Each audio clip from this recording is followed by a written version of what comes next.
Hi hello నమస్తే welcome to my channel. ఈరోజు blog వచ్చేసి హ్యాపీ చిల్డ్రన్స్ డే సందర్భంగా మా ఆయన అయితే చాలా స్టైల్గా నించున్నాడండి ఫొటోస్ కోసం. మా చిన్నోడైతే ఇంక పట్టుకోవసరం లేదు, పురుసట్లో పరిగెడుతూనే ఉన్నాడు. అయితే స్కూల్ అయితే చాలా బాగుంది. ఇది ఏపీఎస్ స్కూల్ అండి. ఇప్పుడైతే పిల్లలు ఎంజాయ్ చేయడానికి మ్యాజిక్ షో అయితే పెట్టారు. మీరు కూడా చూసి ఎంజాయ్ చేయండి. और सेकंड वाली बॉल को यहाँ और जो लास्ट वाली बॉल है इसको अपने हाथ में रख करूँगा।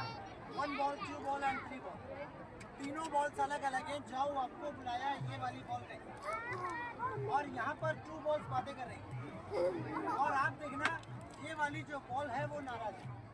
चलो आपको भी बुलाया, यस ये निकली, ये बैठी और ये अंदर चली गई, ये वाला कप खाली हो गया और यहाँ पर तीनों ही बॉल पार्टी कर रही है। It's a 3 ball.